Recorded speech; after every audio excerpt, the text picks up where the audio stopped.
ಎಲ್ಲರಿಗೂ ನಮಸ್ಕಾರ. ನಾನು ನರೇಂದ್ರ ಎಸ್ ಗಂಗೊಳ್ಳಿ ಮಾತಾಡ್ತಾ ಇದ್ದೀನಿ. ಚೋರಿ ಕಿಯಾರೆ ಸಂಚಿಕೆ 28ಕ್ಕೆ ಸ್ವಾಗತ. ಸುದ್ದಿ ಕದ್ದದ್ದೇ, ಆದರೆ ಸತ್ಯದ್ದೇ. ಪ್ರತಿ ಬಾರಿ ಕ್ರಿಕೆಟ್ ಪಂದ್ಯ ಶುರುವಾಗುವ ಮೊದಲು ರಾಷ್ಟ್ರಗೀತೆ ಹಾಡುವಾಗ ಆಟಗಾರರ ಎದುರು ಪುಟ್ಟ ಪುಟ್ಟ ಮಕ್ಕಳು ನಿಂತಿರ್ತಾರೆ. ಆದರೆ ಈ ಮಕ್ಕಳು ಯಾರು? ಅವರನ್ನು ಯಾಕೆ ಆಯ್ಕೆ ಮಾಡ್ತಾರೆ? ಇದು ಕೇವಲ ಸಂಪ್ರದಾಯವಾ ಅಥವಾ ಅದರ ಹಿಂದೆ ಏನಾದರೂ ದೊಡ್ಡ ಉದ್ದೇಶ ಇದೆಯಾ? ಈ ಪ್ರಶ್ನೆಗೆ ಉತ್ತರ ತಿಳಿದರೆ ಮುಂದಿನ ಬಾರಿ ಪಂದ್ಯ ನೋಡುವಾಗ ನೀವು ಆ ದೃಶ್ಯವನ್ನು ಖಂಡಿತ ಹೊಸ ದೃಷ್ಟಿಯಿಂದ ನೋಡ್ತೀರಿ. ನಮಸ್ಕಾರ ಸ್ನೇಹಿತರೆ. ಹೌದು, ಇಂದು ನಾವು ಬಹುತೇಕರಿಗೆ ಗೊತ್ತಿಲ್ಲದ ಈ ಒಂದು ಕುತೂಹಲಕಾರಿ ವಿಷಯವನ್ನು ತಿಳಿದುಕೊಳ್ಳೋಣ. ಕ್ರಿಕೆಟ್ ಪಂದ್ಯ ಆರಂಭಕ್ಕೂ ಮುನ್ನ ರಾಷ್ಟ್ರಗೀತೆ ವೇಳೆ ಆಟಗಾರರ ಎದುರು ಮಕ್ಕಳನ್ನು ನಿಲ್ಲಿಸುವ ಪದ್ಧತಿ ಹೇಗೆ ಆರಂಭವಾಯಿತು, ಇದರ ಹಿಂದಿರುವ ನಿಜವಾದ ಕಾರಣಗಳೇನು ಅನ್ನೋದನ್ನು ತಿಳಿದುಕೊಳ್ಳೋಣ. ನೀವು ಗಮನಿಸಿದರೆ ಭಾರತ, ಆಸ್ಟ್ರೇಲಿಯಾ, ಇಂಗ್ಲೆಂಡ್ ಅಥವಾ ಯಾವುದೇ ಅಂತಾರಾಷ್ಟ್ರೀಯ ಪಂದ್ಯದಲ್ಲಿಯೂ ಆಟಗಾರರ ಜೊತೆಗೆ ಮಕ್ಕಳು ಕಾಣಿಸ್ತಾರೆ. ಈ ಮಕ್ಕಳನ್ನು ಸಾಮಾನ್ಯವಾಗಿ ಪ್ಲೇಯರ್ ಎಸ್ಕಾರ್ಟ್ಸ್ ಅಥವಾ ಮಾಸ್ಕೆಟ್ ಚಿಲ್ಡ್ರನ್ ಅಂತ ಕರೆಯಲಾಗುತ್ತೆ. ಇದು ಕೇವಲ ಫೋಟೋಗೆ ಫೋಸ್ ಕೊಡುವ ಕಾರ್ಯಕ್ರಮ ಖಂಡಿತ ಅಲ್ಲ. ಇದರಲ್ಲಿ ಒಂದಷ್ಟು ಉದ್ದೇಶಗಳನ್ನು ಅಳವಡಿಕೆ ಮಾಡಲಾಗಿದೆ. ವಿಶೇಷವಾಗಿ ಮಕ್ಕಳಲ್ಲಿ ಕ್ರೀಡೆಯ ಬಗ್ಗೆ ಆಸಕ್ತಿಯನ್ನು ಬೆಳೆಸುವಂಥದ್ದು. ಅಂತಂದರೆ ತಮ್ಮ ನೆಚ್ಚಿನ ಆಟಗಾರರ ಜೊತೆಗೆ ಮೈದಾನಕ್ಕೆ ಬರುವ ಅವಕಾಶ ಸಿಕ್ಕರೆ ಆ ಅನುಭವವನ್ನು ಅವರು ಜೀವಮಾನವಿಡೀ ನೆನಪಿನಲ್ಲಿ ಇಟ್ಕೊಳ್ತಾರೆ. ಇದು ಮುಂದಿನ ಪೀಳಿಗೆಯ ಕ್ರೀಡಾಪಟುಗಳನ್ನು ಪ್ರೇರೇಪಿಸುವಂತಹ ಒಂದು ಸುಂದರವಾದ ಪ್ರಯತ್ನವಾಗಿದೆ.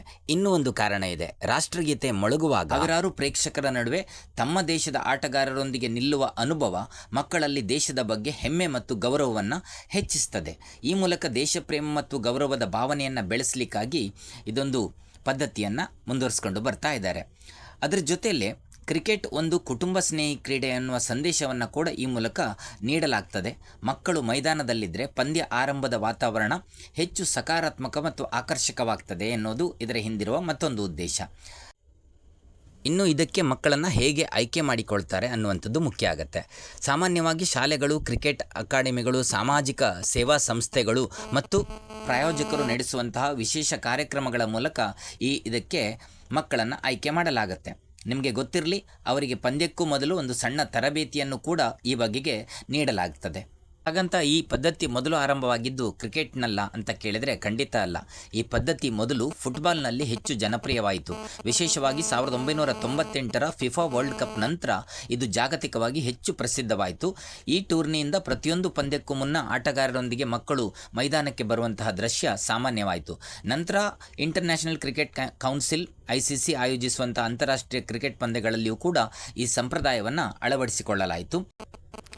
2000ರ ದಶಕದ ಆರಂಭದಿಂದ ICC cricket world cup, IPL ಸೇರಿದಂತೆ ಇನ್ನಿತರ ಹಲವು ಟೂರ್ನಿಗಳಲ್ಲಿ ಈ ಪ್ಲೇಯರ್ಸ್ ಎಸ್ಕಾರ್ಟ್ಸ್ ಪದ್ಧತಿಯನ್ನು ನಿರಂತರವಾಗಿ ಮುಂದುವರಿಸಿಕೊಂಡು ಬರಲಾಗ್ತಾ ಇದೆ.